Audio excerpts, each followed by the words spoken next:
მემორანდუმი, რომელიც მცირე და საშუალო ტურისტული ბიზნესის ხელშეწყობას ითვალისწინებს აჭარის მთავრობასა და ლიბერტი ბანკს შორის ურთიერთთანამშრომლობის დოკუმენტს მოეწერა ხელი.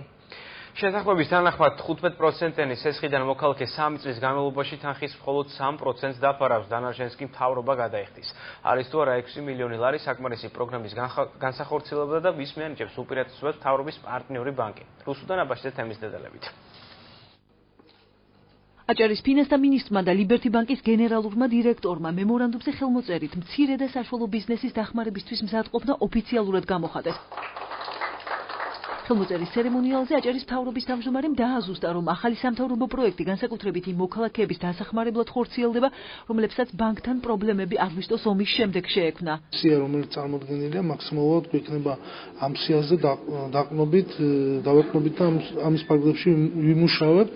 ახალი პროგრამის მიხედვით ტურისტული ბიზნესის განვითარების მსურველ მოქალაქეებს ლიბერტი ბანკიდან სესხის მიღება წლიური 15%-იანი განაკვეთით შეეძლებათ. აქედან მოქალაქეები 3 წლის განმავლობაში მხოლოდ 3%-ს დაფარავენ, დანარჩენი 12% კი მთავრობის მიერ ბიუჯეტიდან გამოყოფილი 6 მილიონი ლარი დაიფარება. ჩვენ ერთად ვიმუშავებთ იმისათვის, რომ განსაკუთრებული შემთხვევები ერთად გავიაროთ.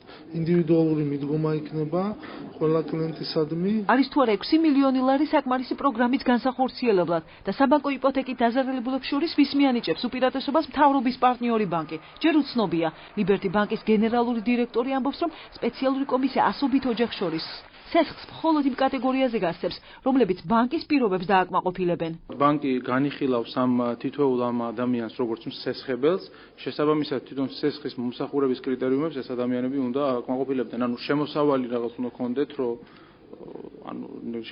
შემდეგი თვიდან ან როდესაც უწევს გადახდა სესხის მომსახურება შეძლოს. მალხაზ ხაბაზი ქობულეთში ერთ-ერთია იმ 94 იპოთეკარს შორის, რომელიც სახელმწიფო შეღავად ელოდება. ყველა მათგანს ტურისტული სეზონი აგვისტოს ომის შედეგად ჩაუვარდა და საბანკო დავალიანების გამო საკუთარი სახლებიდან გამოსახლება ემუქრებათ. ჩვენი პირველი მიზანი არის ეს რაზეც ბრძოლობდით. ამდენი ხანია რომ გაყიდული სახლები დავიბრუნოთ უკან.